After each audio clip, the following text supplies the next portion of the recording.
अस्सलाम वालेकुम एवरीवन, मेरा नाम मोहम्मद बिलाल, आप देख रहे हैं टेकलाउड। तो आज की वीडियो में मैं बात करने जा रहा हूँ पोको X3 GT फ़ोन की। जी हाँ, पोको X3 GT फ़ोन की। कुछ दिन पहले रेडमी ने रेडमी नोट 10 प्रो 5G को चाइना की मार्केट में लॉन्च किया।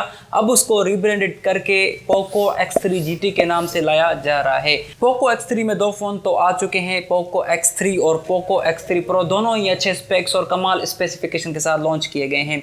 वैसे ये गेमिंग फ़ोन होने वाला है, इसको गेमर्स को टारगेट रखते हुए इस फ़ोन को बनाया गया है।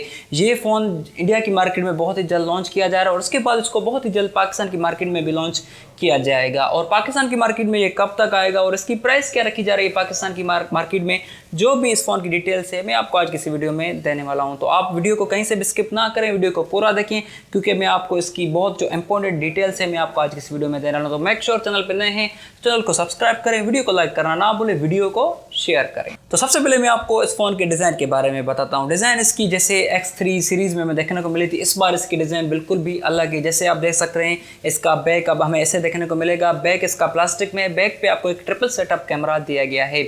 ओवरऑल इसकी जो डिज़ाइन है पीछे से बहुत अच्छी है, प्रीमियम में नहीं कह सकता लेकिन अच्छी लग रही है। अगर आप इसके फ्रंट की बात करते हैं तो फ्रंट इसका सेंटर पंच होल कैमरा के साथ आएगा और फ्रंट की जो प्रोटेक्शन है वो हमें कॉर्निंग गोरिल्ला ग्लास विक्टस की प्रोटेक्शन के साथ इसका फ्रंट देखने को मिल जाता है। डिस्प्ले की बात करते हैं तो फुल HD+ का डिस्प्ले है। यहाँ पे आपको एक सेटबैक ये है कि यहाँ पे आपको एक IPS डिस्प्ले दिया गया है। अगर यहाँ पे हमें कुछ AMOLED डिस्प्ले दे देते तो बहुत अच्छा होता है। यहाँ पे आपको 6.6 इंचेस का एक IPS डिस्प्ले दिया गया है। IPS डिस्प्ले है लेकिन यहाँ पे प्लस पॉइंट ये है कि 120 हर्ट्ज का रिफ्रेश रेट, HDR10 की सपोर्ट और 450 निट्स टैप इस फोन पे आपको प्रोवाइड किए गए हैं। 1080 डिस्प्ले पिक्सल्स होंगे। जैसे मैंने आपको पहले बताया, यहाँ पे आपको कॉर्निंग गोरिल्ला ग्लास विक्टस की प्रोटेक्शन इस फोन पे आपको प्रोवाइड की गई है। फिंगरप्रिंट इसका साइड माउंटेड में होने वाला है। तो गेमर्स के लिए 120 हर्ट्ज रिफ्रेश रेट बहुत अच्छा है और HDR10 की सपोर्ट भी है और गोरिल्ला ग्लास विक्टस की प्रोटेक्शन भी है। तो ओवरऑल डिस्प्ले इसका बहुत अच्छा है। बस ये है कि यहाँ पे आपको IPS LCD देखने को मिल जाएगा, फिर आपको इस पर थोड़ा कंप्रोमाइज़ करना होगा। लॉन्चिंग डेट की बात करते हैं तो बहुत ही जल्द इसको इंडिया की मार्केट में लॉन्च किया जाएगा और एक्सपेक्टेड डेट मैं आपको बता सकता हूँ, लेकिन अभी तक इसकी कोई भी कंफर्म डेट नहीं है। इसको विदिन 1 मंथ हो सकता है इंडियन मार्केट में लॉन्च किया जाए और इंडिया के बाद इसको बहुत ही जल्द 1 वीक या 2 वीक्स में पाकिस्तान की मार्केट में भी लॉन्च किया जाएगा। ये फ़ोन Android 11 पे बेस्ड होगा और इस पर आपको एक 5G का चिपसेट दिया गया है, जो कि MediaTek Dimensity1100 का चिपसेट इस फ़ोन पे आपको प्रोवाइड किया गया है।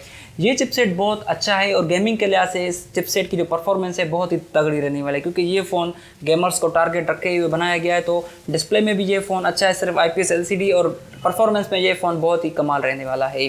प्राइस की बात करते हैं तो प्राइस में आपको एक्सपेक्टेड बता सकता हूँ कि इसको मेरे ख्याल से 50,000 तक पाकिस्तान की मार्केट में लॉन्च किया जाएगा और 50,000 प्राइस कैटेगरी में बिल्कुल ये जस्टिफाई करेगा अपनी प्राइस कैटेगरी में, क्योंकि आपको डिस्प्ले बेचा दिया गया। ये एक 5G चिपसेट है और Dimensity1100 का चिपसेट बहुत ही अच्छा होता है परफॉर्मेंस में।